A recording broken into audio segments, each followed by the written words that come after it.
Hello friends, कैसे हो आप सब। देखिए एमपी फिजिशियल का जो अभी एग्ज़ाम हुआ था उसमें अभी आंसर की आ गई है, बट उसमें आपको ऑब्जेक्शन करने के लिए बोला गया है। एक ही दिन का टाइम दिया गया है, तो आपको कुछ क्वेश्चंस हैं जिस पे ऑब्जेक्शन जरूर करना चाहिए। और मैं ये बात कर रहा हूँ थर्ड शिफ्ट के क्वेश्चन पेपर का, क्योंकि वैसे भी थर्ड शिफ्ट का स्टूडेंट बोल रहे थे कि काफ़ी टफ पेपर था और उसकी आईडी मेरे पास है यहाँ पे, इस वजह से मैं थर्ड शिफ्ट का देख पा रहा हूँ।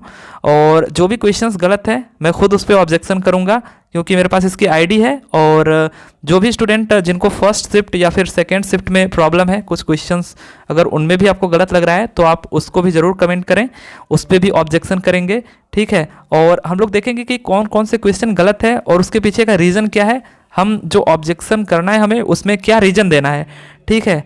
तो यहाँ पे जो पहला ही क्वेश्चन आपके स्क्रीन पे दिख रहा है 51 नंबर का, यहाँ पे आपसे पूछा गया था the instantaneous value of current flowing in a circuit is expressed as I is equals to 8 sin omega t plus 6 sin 2 omega t. If this current flows through a resistance of 10 ohm what will be the power dissipated. तो देखिए कभी भी आपसे जब power dissipation की बात करें तो पावर हमेशा जो कैलकुलेट होती है उसमें हम जो करंट या फिर वोल्टेज की वैल्यू लेते हैं वो हमेशा RMS वैल्यू ही लेते हैं।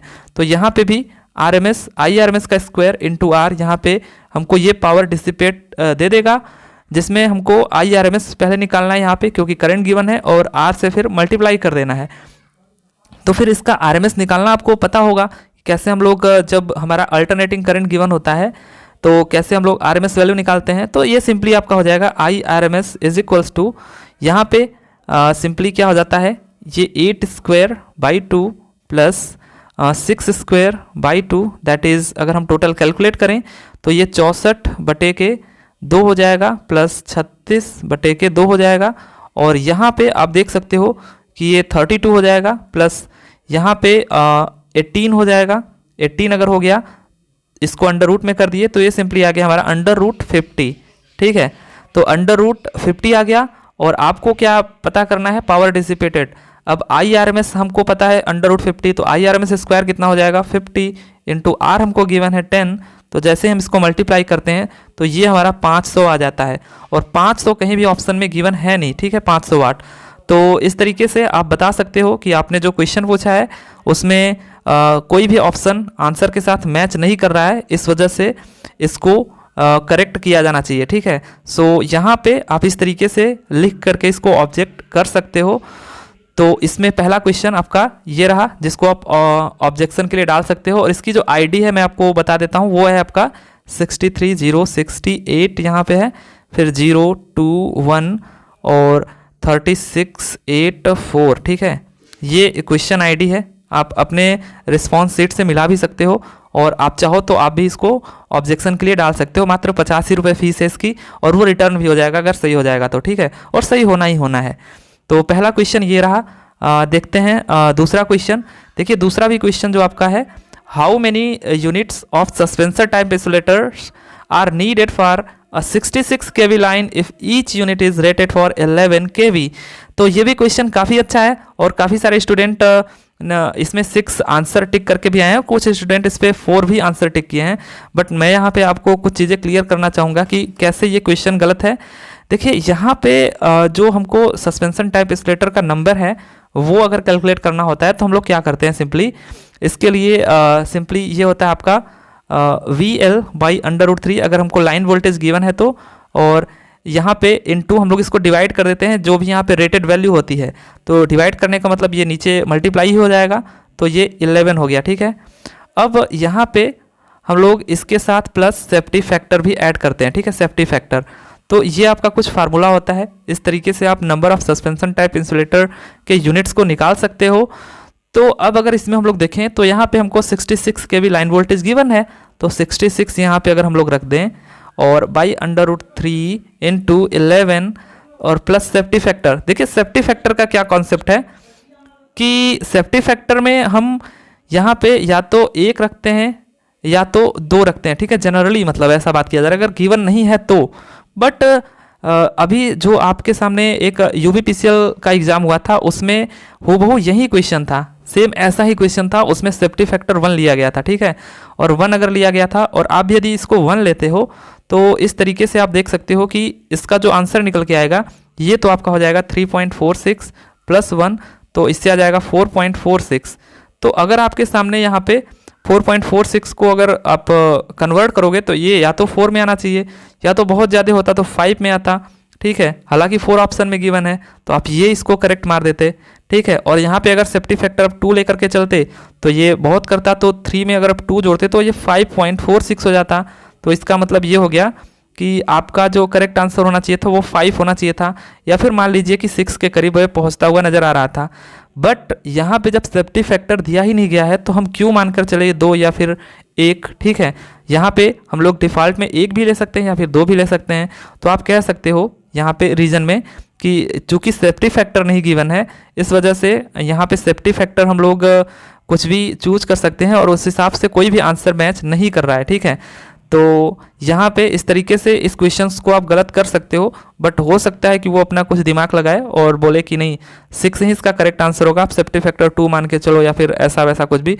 जबकि ये 5 पॉइंट अगर 5.67 ऐसे कुछ रहता तब तो हम मानते भी कि नहीं चलिए ये 6 के करीब जा रहा है। ये अभी भी जब 2 हम रख रहे हैं तब भी ये 5.46 ही रह जा रहा है, मतलब 5 के ही करीब है जब आप 2 लेते हो तब भी, क्योंकि जनरली हम 1 और 2 ही लेते हैं सेफ्टी फैक्टर। तो इस तरीके से भी आप देख सकते हो कि ये क्वेश्चन आपका गलत होता हुआ नज़र आ रहा है।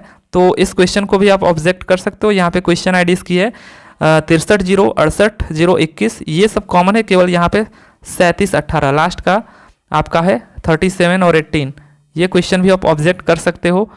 अगला क्वेश्चन यदि हम लोग देखें तो अब जो क्वेश्चन आपके सामने है 55 नंबर का, इसकी जो क्वेश्चन आईडी है यहाँ पे आप देख सकते हो, identify the correct KCL equation for a node for equation eight node A.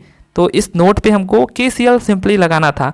तो इस क्वेश्चन को काफ़ी सारे स्टूडेंट इसको करेक्ट करके आए होंगे, मुझे पता है, और ये वैसे भी काफ़ी इजी क्वेश्चन है और करेक्ट करके भी आए होंगे। बट अगर गलती से भी किसी का ये गलत हो गया होगा और वो अच्छा खासा नंबर ला रहा होगा, लगभग 80 के करीब उसका नंबर भी आ रहा होगा या फिर 75 के करीब, तो वो तो ज़रूर जाएगा इसको ऑब्जेक्ट करने, क्योंकि यहाँ पे क्वेश्चन गलत नहीं है, ना ही आंसर गलत है, बस यहाँ पे प्रिंटिंग मिस्टेक है। जहाँ पे यहाँ पे 2 ओम है, इन्होंने आंसर में नीचे 3 कर दिया है, ठीक है। सब कुछ यहाँ पे ठीक था। जब आप केसीएल लगाने जाओगे तो आप देखोगे कि सब कुछ ठीक आ रहा है, इक्वेशन भी बन के आ जाएगी, बस यहाँ पे 2 आना चाहिए था, वहाँ पे 3 आ गया, और हर एक ऑप्शन में इन्होंने 3 कर दिया है। तो आप लिख सकते हो कि चूंकि यहाँ पे प्रिंटिंग मिस्टेक है तो कोई भी ऑप्शन मैच नहीं कर रहा है, इस वजह से इस क्वेश्चन को कैंसिल किया जाना चाहिए। यहाँ पे ये गलत नहीं होगा कभी भी, यहाँ पे बहुत ज़्यादा होगा तो ये मार्क्स टू ऑल हो जाएगा, ठीक है, MTA हो जाएगा, मार्क्स टू ऑल हो जाएगा। तो इस क्वेश्चन पे सबको नंबर मिलेगा अगर आप इसको ऑब्जेक्शन में डालते हो तो, ठीक है।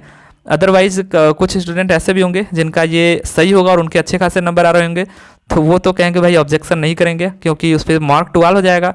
और अगर कोई भी शिफ्ट में अगर मार्क्स टू ऑल होता है तो फिर उस शिफ्ट को ही नुकसान होता है, क्योंकि कुछ क्वेश्चन जब मार्क्स टू ऑल हो जाएंगे तब तो उनके लिए थोड़ा ईजी हो जाएगा। और ये दिक्कत होता है जिनका अच्छा नंबर आ रहा होता है उनके लिए, जिनके अच्छे नंबर आ रहे होते हैं वो तो सोचते हैं कि यार अगर मार्क्स टू ऑल हुआ तो सबको ये नंबर मिल जाएगा, ठीक है।